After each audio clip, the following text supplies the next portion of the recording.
है वो more than 2.86 के लिए डिजर्व करता है। कंजूस सरकार से मैं बहुत ज्यादा उम्मीद नहीं करता हूं।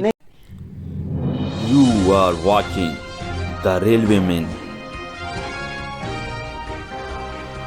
कंजूस सरकार से मैं बहुत ज्यादा उम्मीद नहीं करता हूं। लेने के लिए हमें 6 पे कमीशन, छठे पे कमीशन की तरफ जाना पड़ेगा। छठा पे कमीशन हमें मिला था, वहां 54% का ग्रोथ फैक्टर हमको मिला था। छठे पे कमीशन के बाद ये जो वर्तमान सरकार है वो सत्ता में आई जी, और तब हमको मिला 24% का ग्रोथ फैक्टर। आप देखिए 54% से हम 30% ड्रॉप हो गए, नीचे की तरफ आ गए। जब 2016 की अगर मैं बात करूं, उस समय सोने का जो वैल्यू था, सोने का जो रेट था, वो 24,000 रुपए तोले से कम था। जी। अभी कितना पहुंच गया? 10 साल में 1 लाख को पार कर गया, यानी कम से कम 4 गुने से ऊपर चला गया। सैलरी कितनी बढ़ी? सैलरी, बेसिक सैलरी जो सबसे छोटे कर्मचारी की लेवल 1 की 18,000 है, यानी आज की डेट में 18,000 जो जिसका बेसिक सैलरी है उसको तकरीबन 27 से 28,000 रुपए सैलरी मिल रही है। आप सोचिए कितनी कम है।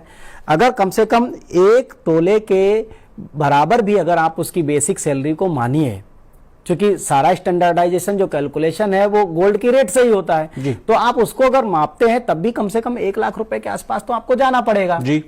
लेकिन अभी हमारी सरकार की स्थिति ये भी नहीं दिख रही है कि वो 2.86 भी हमको दे दे।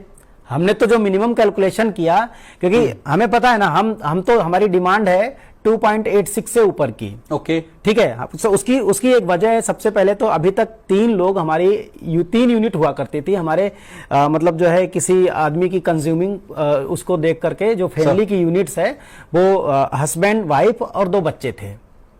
तो बच्चों की आधी यूनिट थी, तो इस तरीके से एक यूनिट मतलब जो हस्बैंड एंड वाइफ की हो गई और आधी मिलाकर के 1 यूनिट बच्चों की हो गई। तो 3 यूनिट का एक परिवार कंसीडर किया गया था। अभी हम लोग डिमांड कर रहे हैं कि मदर और फादर को क्यों छोड़ दिया गया है? अभी ओल्ड एज जो एज के कैंडिडेट हैं वो भारत में उनकी संख्या बढ़ रही है, तो हमारे मदर फादर कहां जाएंगे? वो हम पर डिपेंडेंट हैं। तो एटलीस्ट 5 यूनिट के मतलब जो है एक परिवार माना जाना चाहिए। तो 60-70% तो यही ग्रोथ फैक्टर में बढ़ रहा है।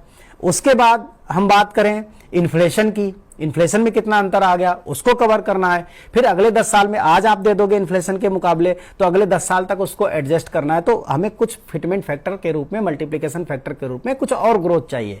20% हो, 25% हो, 30% हो। तो इस लिहाज से भी हम देखते हैं तो एटलीस्ट आज कर्मचारियों का जो हक है वो मोर देन 2.86 के लिए डिजर्व करता है।